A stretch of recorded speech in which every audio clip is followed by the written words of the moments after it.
Nous sommes les enfants porteurs du Congo. Quant à moi, je m'exprime. Pourquoi pas toi, mon frère? Yoka biso, hey, hey. Yoka biso, hey. Yoka biso, hey, hey. Yoka biso, hey, hey.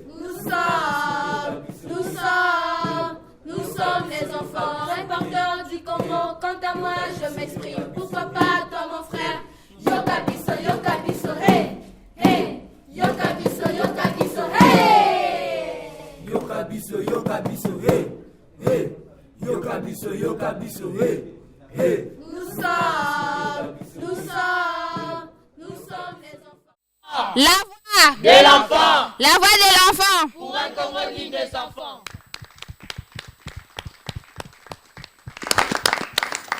Bravo, bravo à vous aussi, chers téléspectateurs, parce qu'aujourd'hui, nous avons le plaisir de faire cette émission. C'est une grande émission pour l'enfant, c'est une grande émission pour l'éducation, parce que dans quelques temps, dans plus ou moins 3-4 semaines, les enfants vont devoir reprendre l'école.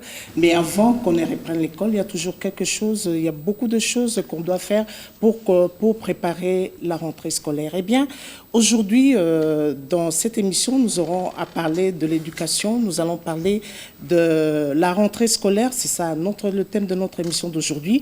Et autour de cette rentrée, il y a une campagne qui s'est faite, une campagne sur l'inscription 2013-2014. Et les enfants doivent aller à l'école, et vous dites.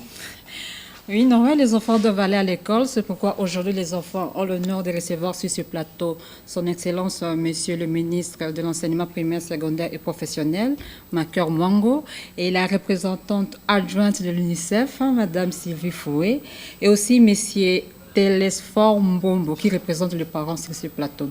Et aussi, les enfants ont bien voulu inviter leurs deux amis, c'est Emmanuel et Gaël, qui sont là aussi aujourd'hui.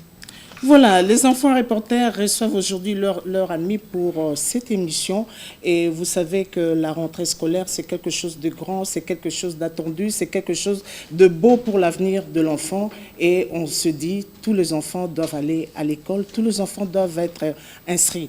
Eh bien, c'est ça notre émission d'aujourd'hui. Nous remercions nos invités d'avoir bien voulu répondre à notre invitation. Mais avant toute chose, avant que nous commencions vraiment l'entretien, parce que les enfants sont là pour vous poser des questions. Ils ont beaucoup de questions autour de cette rentrée scolaire. Ils ont des inquiétudes et voilà, ils sont là pour, les enfants reporters sont là pour pouvoir vous poser ces questions autour de la rentrée, autour de la campagne scolaire qui a débuté, la campagne sur l'inscription qui a débuté hier. Eh bien, ils sont là, mais avant ça, nous avons un document très intéressant que nous vous demanderons de bien vouloir suivre. C'est un document où on fait le statistique sur l'éducation ici au Congo. Qui va à l'école, qui ne va pas à l'école, pourquoi il ne va pas à l'école. C'est ce document que je vous demande de bien vouloir suivre avec nous, chers téléspectateurs.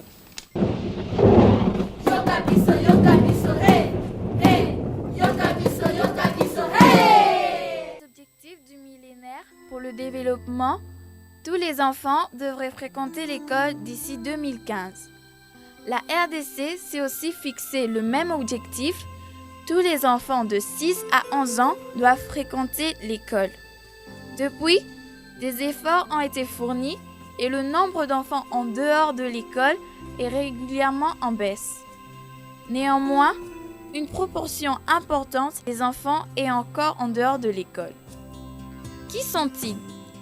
La récente enquête sur les enfants et adolescents en dehors de l'école, EADE, révèle que sur 13 117 697 enfants de 6 à 11 ans vivant en RDC,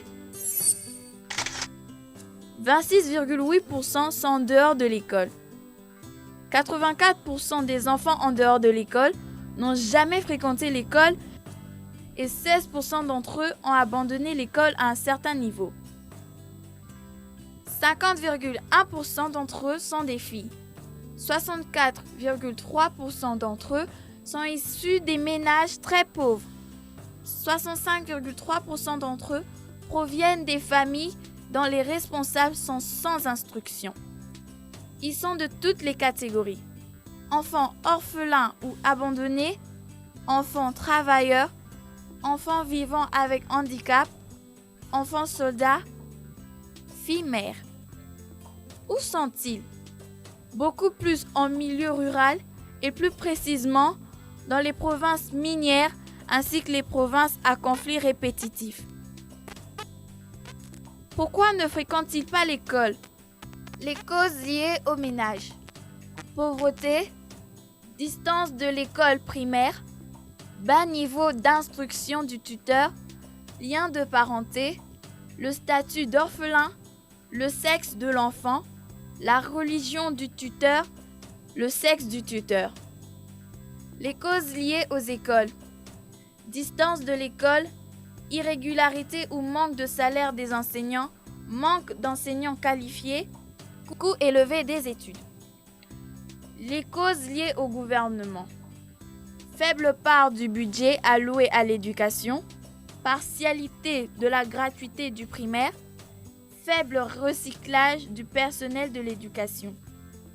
Au nom de tous les enfants de la RDC et au regard de l'article 28 de la Convention relative aux droits de l'enfant qui stipule que l'enfant a le droit à l'éducation et l'État a l'obligation de rendre l'enseignement primaire obligatoire et gratuit.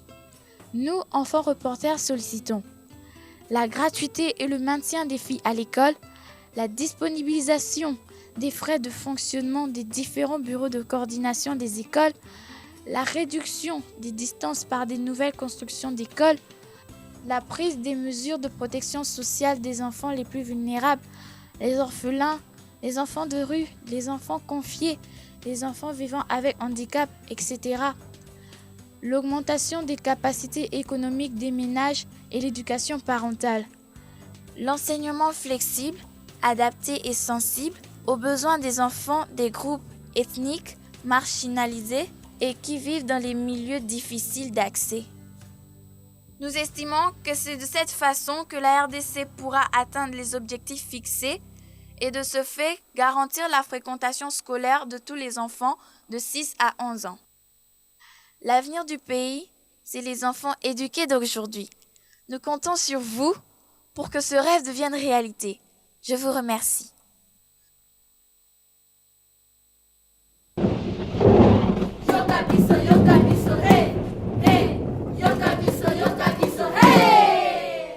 Voilà, chers téléspectateurs, nous pensons que vous avez suivi avec beaucoup d'intérêt ce document où on a fait le statistique des enfants congolais qui ne vont pas à l'école. Il y en a plus de 13 millions qui ne vont pas à l'école.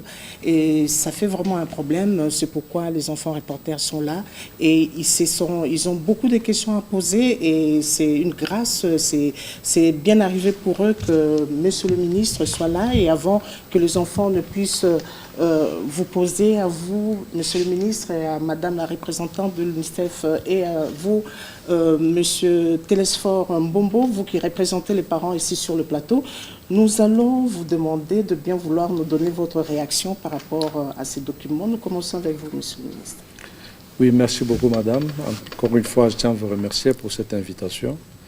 Il faut informer, il faut dire à nos téléspectateurs ce qui se passe dans le secteur de l'éducation. Pour ça, nous tenons vraiment à vous remercier pour cette invitation. Je voulais justement mettre l'accent sur le nombre d'enfants qui sont en dehors de l'école. Tout à l'heure, vous avez donné le chiffre de 13 millions. Les 13 millions d'enfants, ce sont ceux-là qui ont 6-11 ans. Donc ce sont tous les enfants en République démocratique du Congo qui ont l'âge de 6 à 11 ans. Il y a 13 millions. Et c'est dans ces 13 millions que nous avons un nombre assez important d'enfants, 26% comme le documentaire vient de le dire, qui sont en dehors de l'école. Et pour ça, nous sommes contents parce que depuis 2007, vous avez suivi, les efforts du gouvernement commencent à porter des fruits. Depuis 2007, tel que le dit le documentaire que vous venez de présenter, le nombre d'enfants qui sont en dehors de l'école ne fait que baisser. C'est que nous sommes sur la bonne voie. Peut-être qu'il faut accélérer ce que nous sommes en train de faire, parce que 2015, c'est d'ici 2 ans. Bientôt. Il faudrait que tous ces enfants qui sont en dehors de l'école, les 7 millions ou les 2 millions, ceux qui ont plus ou moins l'âge de 6 à 11 ans, que tous ces enfants rentrent à l'école pour que nous répondions aussi présents aux objectifs du millénaire pour le développement d'ici 2015. Et nous travaillons en collaboration avec nos partenaires, mais aussi avec les parents. Et c'est ce qui fait que nous ne faisons que gagner chaque jour le terrain de la scolarisation en République démocratique du Congo. Les différentes mesures que le gouvernement prend portent déjà des fruits. En ce qui concerne, vous avez dit, la formation des enseignants, ce qui fait que parfois certains enfants ne vont pas à l'école parce que les enseignants ne sont pas formés. Les problèmes des frais, nous avons pris la mesure de la gratuité. Bon, dans les documentaires, on parle de la partialité de cette mesure parce que nous ne voulons pas aller de n'importe quelle manière pour mettre en œuvre cette politique de la gratuité. C'est pourquoi nous y allons d'une manière méthodique, petit à petit. Ça porte des fruits parce que les documentaires lui-même le dit, beaucoup d'enfants sont en train de rentrer à l'école. Voilà les petits commentaires que je peux donner à l'issue de cette présentation, en attendant les questions de mes amis. Merci bien. À vous, Madame la représentante de l'UNICEF, qu'est-ce que vous pensez de ce document que vous venez de suivre? Je vous remercie beaucoup. D'abord, je voulais féliciter la rétrocession. C'était un document qui est un énorme document, donc les féliciter d'avoir en 4 minutes, 5 minutes résumé à une grande étude et peut-être de construire sur le message précédent. Certainement, un enfant sur 4 ne rentre pas à l'école, donc travaillons ensemble pour aller chercher cet enfant. Et effectivement, le message de la campagne actuelle, c'est particulièrement pour que les enfants rentrent aussi à l'âge légal, à temps. Donc même s'ils rentrent parfois, ils rentrent tard, et donc d'encourager. Et donc le message, le document explique vraiment très bien la situation dans le Congo, et ça concerne tout le monde. Donc ravi et en attente aussi d'avoir la question. Notre rôle à l'UNICEF, c'est d'accompagner la politique et les actions du gouvernement, mais aussi de regarder avec les communautés et les enfants et de voir comment on peut travailler sur les différentes raisons, pourquoi effectivement 7 enfants sur 4 ne rentrent pas à l'école. Merci. À vous, Monsieur Telesphore Mbombo, c'est vous qui représentez les parents. Qu'est-ce que vous dites de ce document que vous venez de suivre? Vous êtes satisfait? Merci beaucoup pour l'invitation. Satisfait, je ne dirais pas. Quand vous voyez les causes pour lesquelles les enfants ne vont pas à l'école, vous constatez que c'est parce que les parents n'ont pas de moyens suffisants pour le faire éduquer. N'ont pas de moyens suffisants pour le faire éduquer. D'une part, c'est le fait du gouvernement qui nous gère tous. Si le parent fonctionnaire n'a pas assez de moyens pour envoyer son enfant à l'école, l'enfant se retrouvera dans la rue. Si la maman paysanne qui produit et qui ne sait pas vendre ce produit, parce que ceux qui peuvent le payer n'ont pas de moyens, elle ne saura pas non plus envoyer son enfant à l'école. Donc je crois qu'à l'ère qu'il est, ce qui est souhaitable pour nous les parents, c'est de nous retourner toujours vers le gouvernement. Qu'il puisse améliorer les conditions de vie de toute la population. Et quand ces conditions de vie sont améliorées, nos enfants trouveront le chemin de l'école sans problème. Merci. Voilà, vous avez réagi à ce document. Nous allons nous tourner vers les enfants et vous dire. Nous allons voir si les enfants sont d'accord avec tout ce qu'on vient de nous dire ici. Et vous dire, nous allons donner la parole aux enfants pour qu'ils puissent poser des questions. Et ça va, Manuel, là, les invités doivent savoir que ce sont les enfants. Et lors de cette émission, les enfants présentent leurs préoccupations par rapport à leurs droits qui, du reste, sont violés. Et là, les enfants vont s'exprimer, chacun à ses préoccupations. Nous commençons par les premiers groupes. Et là, nous avons Nathan, Jonathan, Miradi et Merveille. Nous commençons par Nathan. Bonjour, c'est Nathan Katendi. Moi, ma question, je m'adresse à Monsieur le ministre de l'enseignement primaire et secondaire. Je veux savoir, selon les objectifs du millénaire, vous nous aviez dit d'ici 2015, tous les enfants de 0 à 11 ans doivent reprendre le chemin de l'école. Mais ce n'est pas le cas dans nos villages. Pourquoi? Parce qu'il y a des écoles éloignées de nos habitations. Donc c'est là qui fait que les enfants ne partent pas à l'école. Je veux savoir si vous avez un projet pour une construction des écoles à l'immédiat, un projet à l'immédiat pour une construction des écoles dans ces villages-là. Si c'est oui, vous nous dites quand ça va se construire et prix où? Cibler le village. Votre deuxième question directement. Ma deuxième question s'adresse aux parents. Quelle sorte de difficultés vous trouvez pour inscrire les enfants à l'école? Merci, nous passons Merveille à côté. Oui. Ah, vous avez un micro.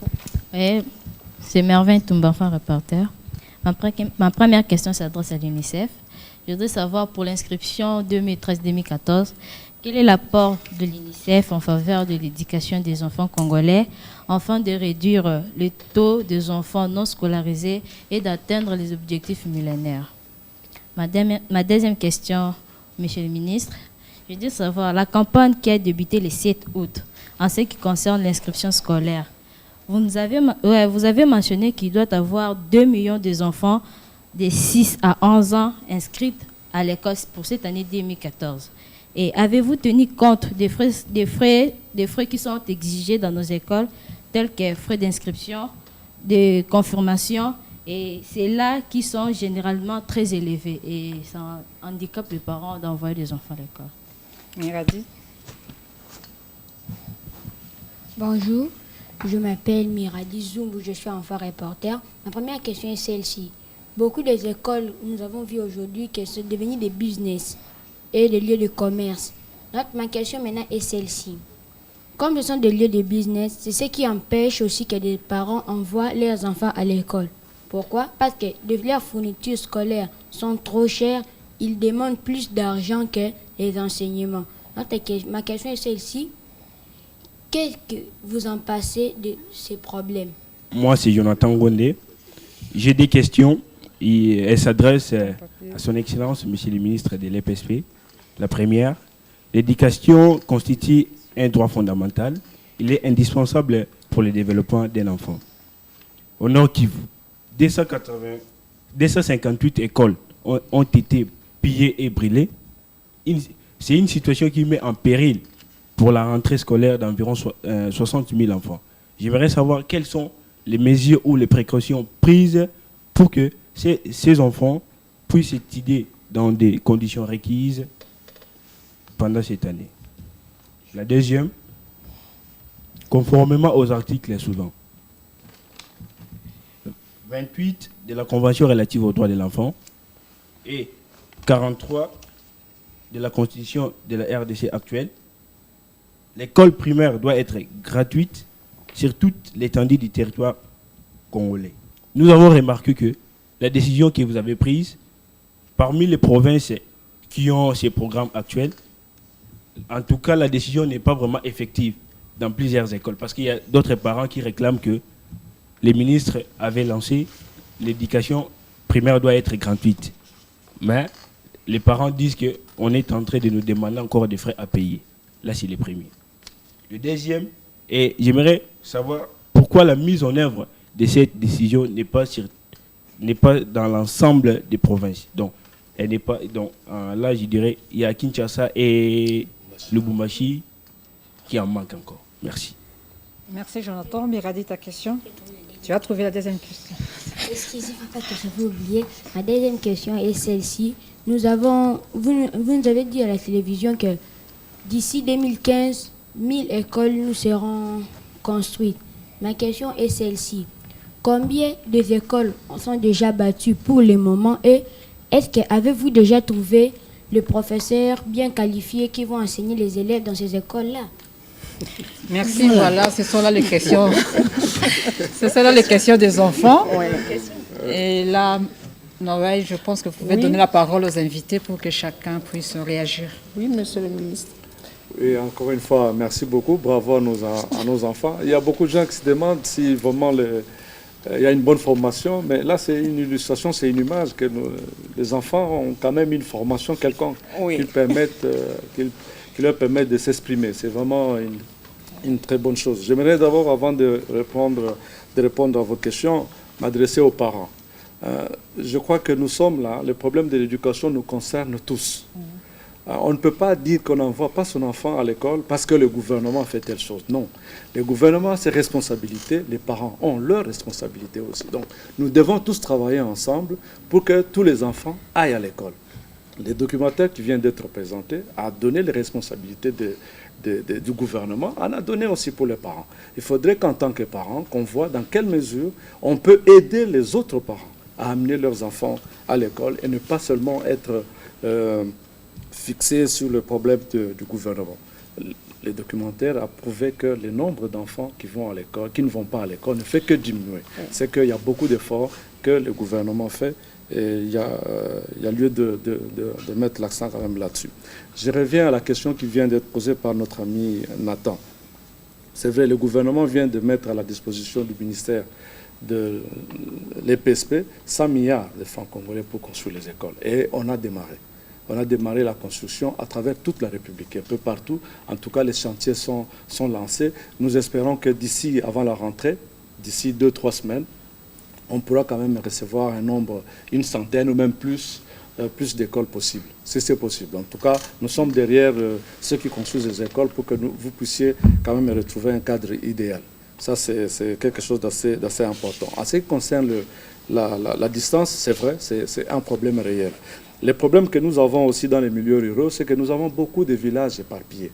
Ce qui fait qu'il est difficile que chaque village, où vous arrivez, vous trouvez quand même dans un village 5, 10 cases. Bon, est-ce qu'il faut construire les écoles partout? Parce que le taux d'occupation de nos salles de classe est entre 38-39 élèves par salle de classe. C'est que nous avons une bonne moyenne. Nous avons déjà une bonne moyenne. Est-ce qu'il ne faudrait-il pas aller vers le regroupement de villages? Ça nous permettrait aussi de résoudre ces problèmes de distance. C'est vrai que le problème de distance, c'est un handicap pour la scolarisation de nos enfants, surtout dans les milieux ruraux. Bon, maman, je n'ai pas bien noté votre nom. Vous avez parlé de frais Merveille. Hein? Voilà.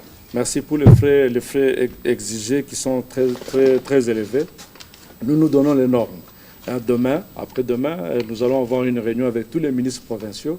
Nous allons voir comment nous devons mettre en œuvre toutes les décisions qui sont prises au niveau national. Nous avons dit l'inscription au niveau de nos écoles est gratuite. Alors, si vous avez des problèmes à ce niveau-là, je crois que les gouverneurs de province, les ministres provinciaux, ainsi que nos différents collaborateurs qui sont en province, doivent tout faire pour que cette mesure soit effective. Si vous avez des problèmes, je crois que vous pouvez toujours revenir vers nous pour que nous voyions où, dans quelle école. Si ce n'est pas, il faut que ce soit une école publique. Si c'est une école privée, ça c'est un autre problème. Dans une école publique, en tout cas, l'inscription est gratuite.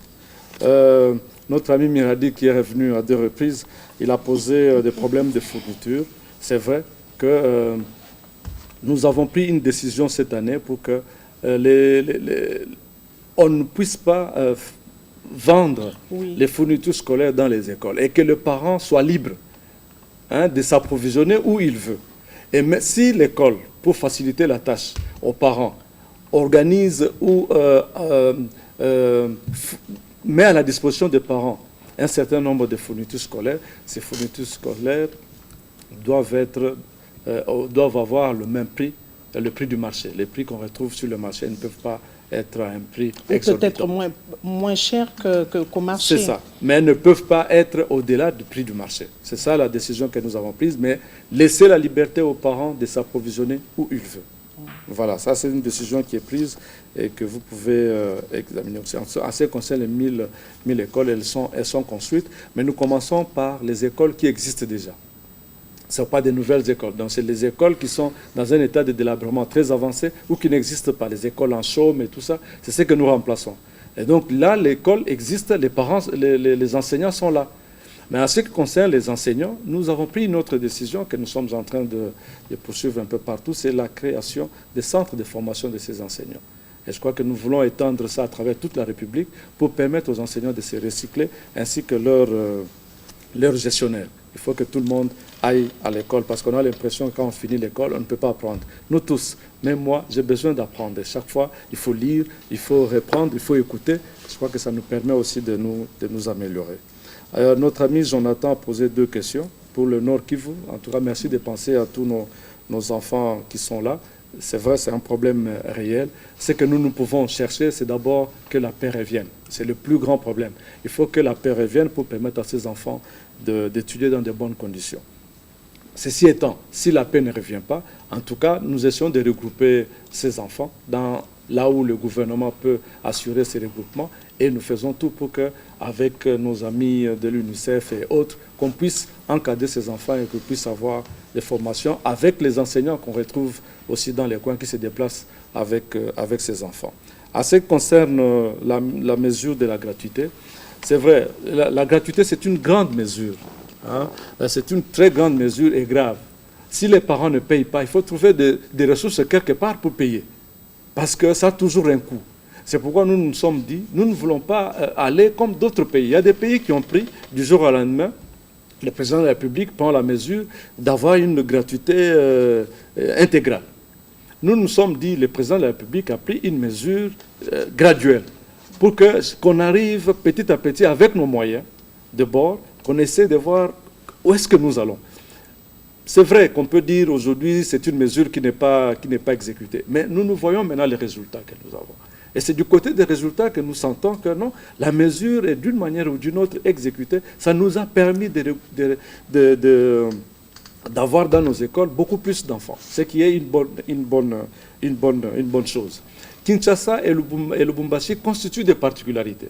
Particularités pourquoi? Parce que d'abord, l'indice de parité, filles-garçons, ici vous avez même beaucoup plus de filles à l'école primaire que de garçons. C'est qu'on n'a pas, par exemple, quand vous arrivez à Bouta. Donc, si nous avons des mesures à prendre, il faut encourager les enfants qui sont à Bouta pour aller à l'école, attendre un peu Kinshasa pour que tous ensemble, nous avancions ensemble. C'est pourquoi nous avons dit Kinshasa qui a déjà atteint un niveau convenable d'indice de parité, et Lubumbashi aussi, qu'ils attendent un peu qu'on fasse tout pour que les autres arrivent au niveau de Kinshasa, comme ça on peut bien évoluer.